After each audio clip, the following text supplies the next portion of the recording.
Promoting your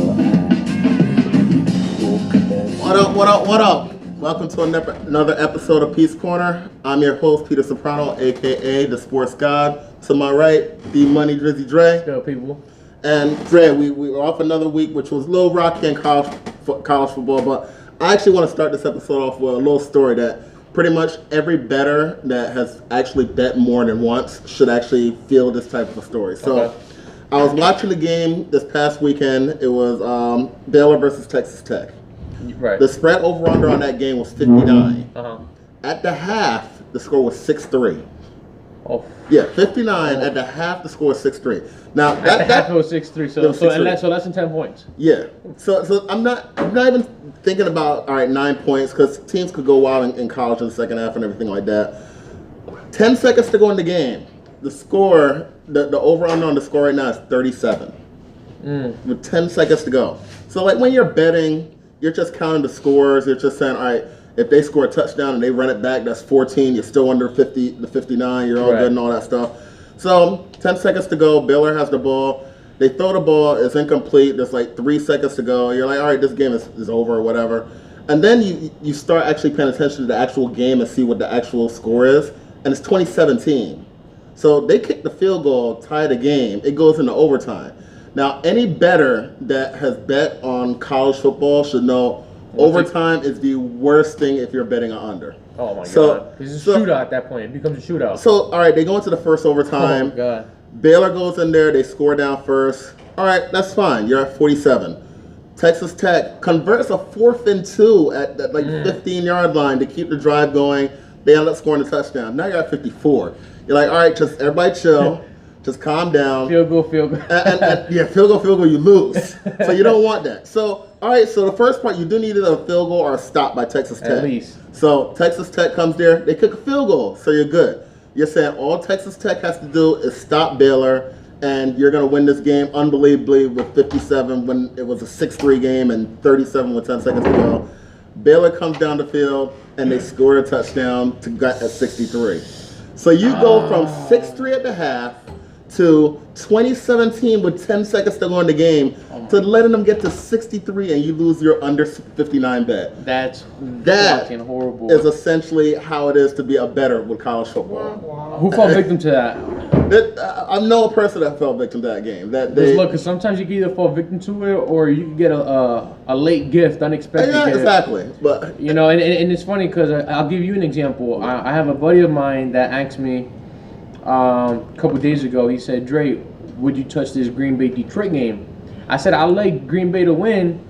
The only thing is that 4.5, 5-point spread, it's a little iffy. I don't and like." they even went down to 3.5 too at one point. Exactly. I still said no. But so I was like, I like Green Bay to win. The problem is that with these division games, especially in a division that's actually really competitive, I don't like touching those games because you never know what can happen. At the halftime, well, before the half, because you tweeted, you said Detroit, you're playing really good for you to Yeah. blow this, you know, Yeah. for you guys to blow this lead. Yeah. And I was looking at it and I'm like, wow, Detroit's really gonna win. Aaron Rodgers did what he did best, came back, rallied Yeah. the team back, won the game. Now, my friend, I told him, I said, if anything, look towards the over. He took it too late. He took it at 45.5. The other kid that listened to me took it at 45. What happens? He pushed. Yeah. The kid that ended up losing by Lost that by half a point was furious. He was livid. He said, Yeah. I can't believe that Then you get to complain about the refs and He's drive like- being continued and he's like, I can't believe the running back ended up going for it. Yeah. Could have scored a touchdown, but took the knee. And that's was yeah. confused. He's furious. He's like, damn, what the fuck? Like, I don't get it. Yep. Like, but that's what happens, you know. Yeah. Sometimes that's what we call a backdoor cover. Yeah. Again, either is going to help the under, it's going to help you push. In his case, he lost half a point. Yeah. That's why people, it is very crucial to take the points early in the week, super early in the week. You know, don't be shy with it because, like I said, sometimes that could either 90% of the time I think it'll break you. But the main thing about this is that it tells you how close that you can be on one side or the other with a bet. Oh my like God. you're talking about a half a point off, and you're playing the whole game, and you lose by a half a point. That's how close you can be to winning a bunch of money and losing a bunch of money. And with that said, you have to take statistics into it. And just looking at the statistics, you guys may not be paying attention to it. We are. If you want a lock pick, Dre's been over 500 on lock picks. He's 7-5 this year on that. So if you want a top dog to say, all right, this is the guy that's the one we should bet on, he's been spot on with that. I've been better with NFL picks around 500, but the big thing is that I've been around 500 for upset picks. Right. And if you're 500 at upset picks, that means you're making money. Because when you hit on that, you're going to hit for more than you lose. And obviously, you're not going to hit all of them, but again, 5%, 50% on upset picks, you're making money. But if you follow the layout, like he just said, you're bound to make money. Again, guys, we're just approaching mid-October. Season's not even halfway done. It's not even halfway done, and we still have a lot of football to go. But again, you guys as viewers, you guys do your homework, and you guys pay attention to what we're saying. Yeah, Dre's really good with his top picks, and then, for example, if Pete's really good with his underdog picks, you guys pick whatever you like. For example, I ended up giving a bonus pick, which technically didn't even count as one of the picks. Mm-hmm. A very high spread, New England minus 17. Yeah. They covered. And they covered, even though the score didn't tell the game, in my opinion. Yeah, much closer than the score. Much closer, but garbage time touchdown, which is exactly what happened. With betting, it doesn't even matter. Yeah. Exactly. With betting, it doesn't even matter. Sometimes if you win by half a point, shit, I'll take it. But again, so sometimes you just have to look at the statistics, and it's all about a trend. Actually, it's all about a trend. You always go with the trendiest, with the team, or if he has a lock pick that's over 500 or vice versa. My second best pick, guys. Again, these are picks that you guys take into your hands, and obviously you take this advice at your own risk. So with that said, and with me not putting the pressure on you hitting your lock picks lately, let's get it. Now, what's your top pick of the week? All right, my top pick of the week, guys. I'm gonna go with Texas minus 22. Texas, they're 4-2 at home. They're playing 2-4 Kansas. They're both coming off losses against Oklahoma. Texas actually stood in the game. They hung around. They almost tied it up towards the end. They lost by a touchdown, but honestly, I don't know if they almost tied it up, but they easily covered. But I wasn't watching the game though. But when I was keeping an eye on the score, it seemed they were down 14. It seemed like every time Oklahoma gave them something, they always answered back for the most part. But I mean, compared to Kansas, I feel like they did a lot better.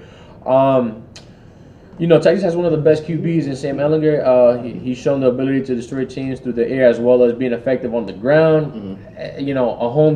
The home team is gonna, the home crowd is gonna play a big advantage in my part. Yeah. Kansas has one of the worst ranked defense in college. Yeah.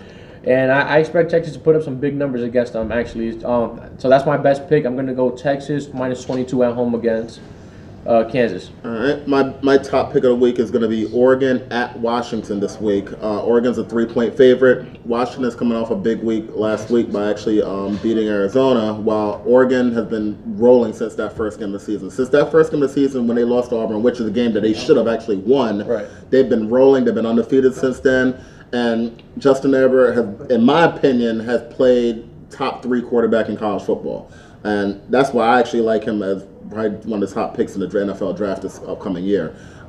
Coming back for his last year, he's really stepped it up from what he was last year. You see what happened between last year. He was going around 65% completion rate. Touchdowns to interceptions was always good, but it took a dip down last year.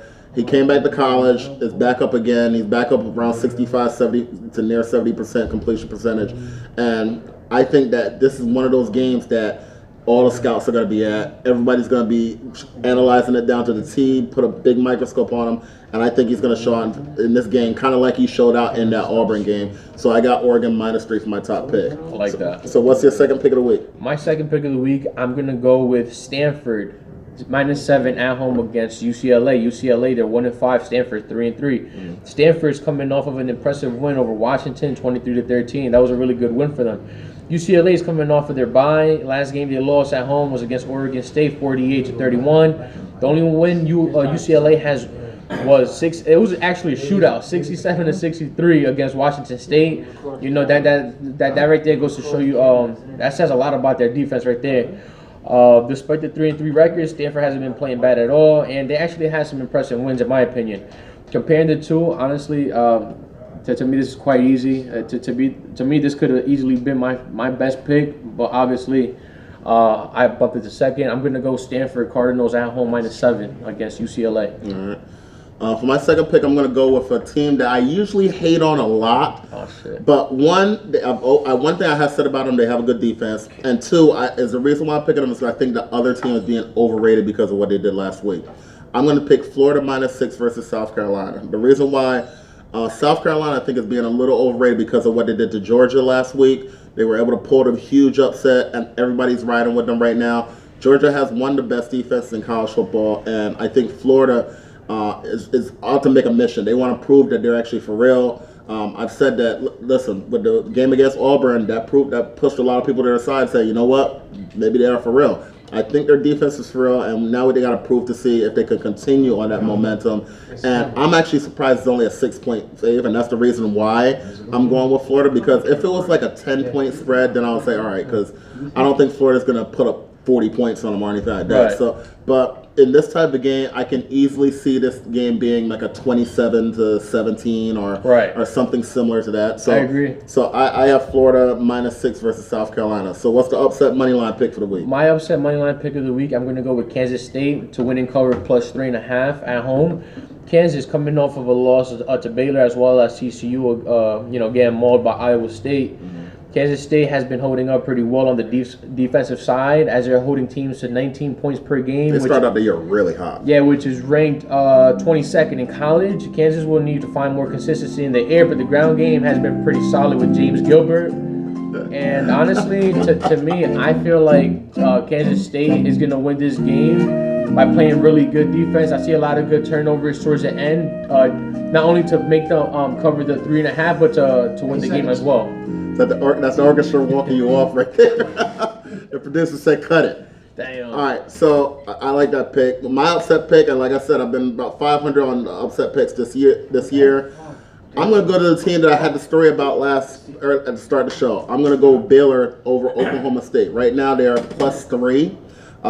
Baylor is playing well. They were able to find a way to come back and win that game after being down in most of that game against Texas Tech. They found a way to win it overtime. I think they're going to carry that momentum of winning a game in double overtime in college to now go against Oklahoma State. A lot of people are going to pick Oklahoma State because they are the bigger name, they are the bigger school. But I think Baylor is a better team. I think they're going to find a way to. If you're looking for an upset this week, I think that's the perfect game to look for an upset. So I got Baylor over Oklahoma State. So with that said, now we quickly go to some fantasy football. Any bonus pick, by the way? I mean, I don't have a bonus pick. Do you have a bonus pick this week? Guys, listen, I felt good about my bonus pick last time. I'm going to go with another bonus pick. I'm going to choose Ohio State -28.5 at Northwestern. This is a Friday night game, 8:30. I highly recommend you take Ohio State at the half. Actually, that's my pick. Take them at the half. Here's a good statistic real quick before we go on with the questions for fantasy. Between the first 6 games, the highest quarter that the Ohio State have been putting up numbers in have always been the second quarter. Against Cincinnati, they put up 21. Against Indiana, they put up 23. Against Miami, they put up 42. Against Nebraska, they put up 24. Against Michigan State, they put up 24. I like them at the half. The last thing you want is, I'm not saying that Ohio State can't cover that 28.5, but sometimes they do allow some garbage time touchdowns. That's my bonus pick, Ohio State at the half. And later on tonight, from Two Dudes and a Mexican, we'll tweet what that spread is. Well, one game that I was looking at for a possible cover that I wasn't completely confident on, but it was the next pick that I was going to look at, and it had to do with UConn. Right. UConn is a huge underdog favorite by, I think, 22 points right now. That's a game that I think that they can cover that spread. The opponent is somebody that I don't really think that they can. I can't remember if that's a Friday night game or a Saturday night game. But, Houston. Houston is a team that, if you paid attention in social media or paid attention to news, one of their offensive linemen came out last week and he said, listen, I'm no longer on the team. It's because the coach pretty much is asking us to tank. They want to just look towards next year. Wow. And the thing about it is that then they went out that week and lost to Cincinnati by 15 points. That's crazy. So if that momentum is going to continue on, that's a big dark cloud. To say your coach is not trying to win in college, which it's not like you're going to get a worse pick and get a higher draft pick like Right. in the NFL. He's saying, listen, we're just going to look towards 2020. You may not be totally hurt, but let's just say they take another week off and try to rehab. Doing things like that puts a huge cloud over our school. And after they lost to Cincinnati last week, I don't know if they're going to be able to cover a big spread like 22 points versus UConn, and it's going to be in Connecticut. That's crazy. So that's a game that I would definitely take a look at if you're looking for a bonus pick. But we have one fantasy question coming from Twitter, and it came from my boy Ryan. He actually talked about starting either Russell Wilson or Jimmy G because Jimmy G has been so hot lately. Who's San Fran playing? But this is the thing. I don't think it matters. You don't ever bench Russell Wilson. Russell Wilson is playing as a top, probably if not the top quarterback, a top 3 quarterback in the league right now. He has 17 touchdowns and 0 interceptions. He can run the ball because he's going to get you points rushing. He's going to get you the points in the air. There is no possible way that you ever bench Russell Wilson. I don't care who the other, unless you have him and Patrick Mahomes or somebody like that, you do not ever bench Russell Wilson. So I don't even care who the opponent is. You don't bench him. So that's my opinion on that. What do you think between Russell Wilson and Jimmy G? Honestly, again, you know, a rule of thumb, I mean, you wouldn't want to bench him regardless. Me, sometimes I like to think a little bit as far as I like to dissect the competition a little bit, depending on what kind of defense they're gonna face off during the weekend. But like Pete said, he's pretty right on. With Russell, you can't go wrong. Why? Because he's producing, he's showing numbers, and he's going up against solid defenses, and he has shown it too. So again, if he's hot, why would you want to bench that? Yeah, I'm not touching that. So a couple people that I actually want to mention for fantasy this week before we head out of here. Quarterback. If you're looking for a quarterback, they aren't much out there. Like, I'll tell you that right now. But one guy that people are starting to pick up this week, Josh Allen from the Buffalo Bills. He's going to be going against the Miami Dolphins, and we know the Miami Dolphins are a sieve when it comes to points. So we know they're going to give up a bunch of points no matter who they're going against. So Josh Allen is that type of player that is a spot start, especially if you have a quarterback that's on a bye, or if you had a quarterback that just got hurt recently. Josh Allen, I think, could put up big points for you this week. In terms of running backs, there isn't really a guy to pick up to say definitely start him, and I don't even recommend starting this guy this week. Speaking of Josh Allen, not to cut you off, I would definitely, I mean, if you guys have Frank Gore somewhere in your lineup to flex him or put him as your RB2. I like Gore this week. You know, I would, again, they're going up against Miami. I expect them to have a field day. Again, like he said, anybody that's going up against Miami, they definitely should. I just picked up Mason Rudolph for the Monday night game that they're going to come back to. Listen, there's two teams that you kind of want, 2 or 3 teams that you kind of want to pick on this year, and Miami's obviously the top one. Easy. After that, Washington is one of those teams that usually have been really bad this year. If you're going against the Giants defense, you usually start them. So there's maybe 3 or 4 teams out there that the Patriots, because none of them gave me shit last week. Not one of them. So it's defense and Brady did, but. Listen, those are one of the teams that you usually want to start people against. So, With that being said, running back Jamal Williams from the Green Bay Packers had a great game last week. We saw Aaron Jones had probably one of the worst games that he's had in his career. He's still their starter, but he dropped a 33-yard touchdown pass. He fumbled. So just that alone, the 6 plus the that was horrible. The 6 plus the 3 for the receiving yards, that's 9.3. The fumble, he missed out on 11.3 points because of just mistakes. And not only that, he got benched for like most of the game because of that. And so I'm sure he lost a lot of people some games. Very important games too. Because you're starting him because he had 4 touchdowns last week. So you're starting him. Like that hurt. And Jamal Williams came in. He had a great game. He scored a touchdown. He played very well. So I think there's a chance that Jamal Williams could get some more carries. I still don't think he's going to get more than Aaron Jones. Aaron Jones is still a starter there. He's a very talented back. But he may get more carries than did before. The thing I really suggest this for is if you have Aaron Jones, make sure you get Jamal Williams with him. Just in case he does it again and then they decide to switch it up, then I definitely agree with that. Right. Moving on to another person that you may have seen in that Green Bay game, Allen Hazard. A lot of people are picking him up because of the game he had last week. And if Devontae Adams is out and Geronimo Allison is out, then I agree. Yes, pick him up. He may not be a superstar for you, but he'll be a good solid contributor along with Valdez-Scantling on the other side. But if Devontae comes back or if Allison comes back, then he's not even worth the pickup. So it's very hard to judge him right now because there's so many questions on if Devontae Adams is going to play or not. I don't think he will. And then there's a question on if Allison is going to be playing. He has a concussion. Nothing's really come out on him yet. So as a safety, if you have an open spot, then I would say yes, pick up somebody like Allen Hazard. Now let me ask you a question. Will Disley, unfortunately gone for the season. Luke Wilson, is that a good pickup? I'm not a big fan of Luke Wilson. He's going to be somebody that's going to be very inconsistent. So he's going to be somebody that'll get 30 yards receiving, so not much. Maybe once every 2 or 3 weeks he'll score a touchdown. So he's not really going to give you constant production. Like I said, this year is really hard for tight ends. So if you lost the tight end to injury, you're pretty much screwed for a while. Like, I personally, I had Hunter Henry at the start of the year, and he was out for the whole year. I was trying to scrape across with people, whether it was Delanie Walker, who's been inconsistent, or last week the guy from the Reds. First of all, Vernon Davis, and then he got hurt, and then I tried the third string Sprinkle from the Washington Redskins. So it's very hard if you have an injured tight end this year to even get any production. Luckily, the guy I was about to talk about next, Hunter Henry, came back last week, had a monster game, had 30 points in fantasy, 2 touchdowns, and he's ready to go. So if you were lucky enough to have either be able to keep him on your bench or stuff him in your IR spot, he's back now and fully ready to go, and he's going to be a top 5, at least top 10, if not top 5 tight end. So I agree. That's a huge boost to anybody that has him on your team. One other wide receiver that I want to make mention of, start picking up the Jets players. They're after this week, and it may be a little average next week because they play against Jacksonville, but their schedule. They play New England, I believe. Yeah, New England this week, Jacksonville next week. Okay, yep. But after that, their schedule flows. They play the Giants. They play Miami. Oh wow. They play. That's right. I think it's Cleveland. They play one game. They play. They play so many teams in a row. I think Washington they play. So they have a stretch of like 4 out of 5 games where they play like top 10 worst defenses.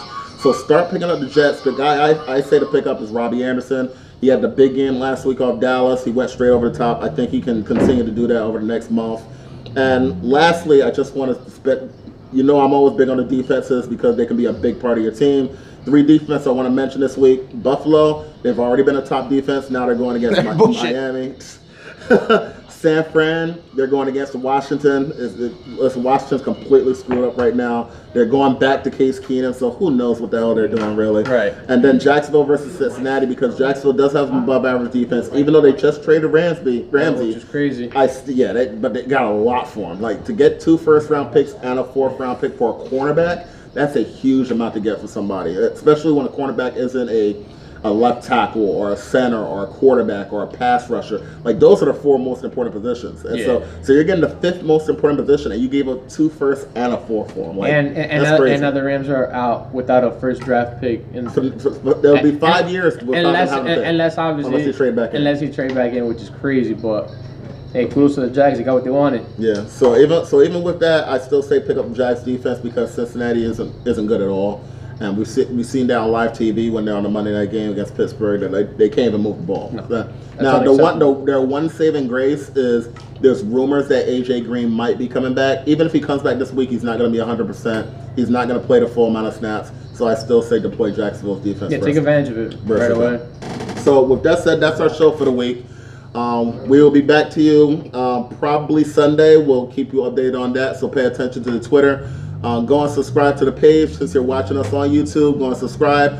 Also, we're on iTunes soon. We're on Spotify. We're on Spotify and Spreaker right now. You can go and follow us on there so you can make sure you never miss an episode. You can hear all the audios of all the shows and everything. So till Sunday, we'll catch you later. Peace.